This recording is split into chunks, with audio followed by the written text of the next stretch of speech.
Selamat siang semuanya, perkenalkan nama saya Francisca Silvianere, NIM 204114018. Di sini saya akan menjelaskan tentang berpikir alternatif kreatif melalui bahasa atau sastra.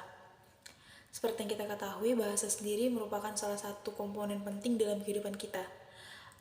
Bagaimana kita berkomunikasi menggunakan suatu bahasa. Tanpa adanya bahasa, kita tidak dapat berkomunikasi dengan baik dan benar. Oleh sebab itu, bahasa diperlukan manusia untuk melakukan interaksi terhadap lawan tutur, dan itu pun juga terjadi di sekolah. Bahasa juga dapat digunakan sebagai identitas seseorang di setiap daerah maupun di suatu negara. Setiap daerah ataupun negara memiliki kekhasan dalam berbahasa, khususnya di Indonesia yang merupakan negara dengan keanekaragaman suku dan budaya. Oleh sebab itu, dari keberagaman tersebut, bahasa Indonesia terpilih menjadi salah satu bahasa resmi bangsa Indonesia. Pada kurikulum 2013 yang saat ini diterapkan oleh setiap sekolah, pembelajaran bahasa Indonesia menjadi modal dasar belajar dan perkembangan peserta didik.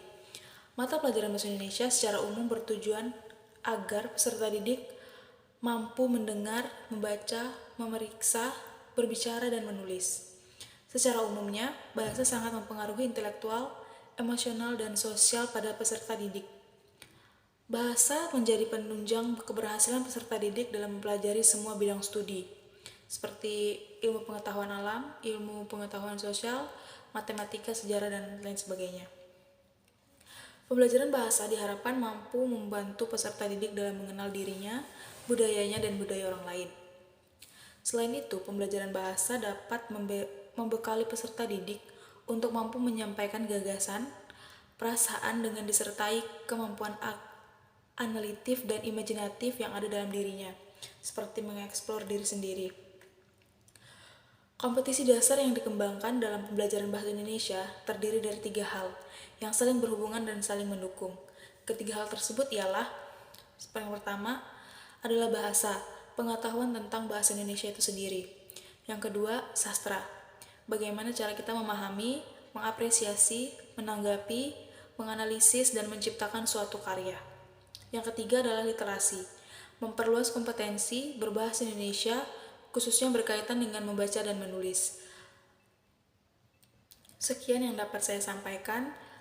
Semoga penjelasan saya dapat memberikan bantuan dalam pembelajaran bahasa dan bisa menjawab pertanyaan pembelajaran berpikir kreatif alternatif melalui bahasa atau sastra. Atas perhatiannya saya ucapkan terima kasih. Selamat siang.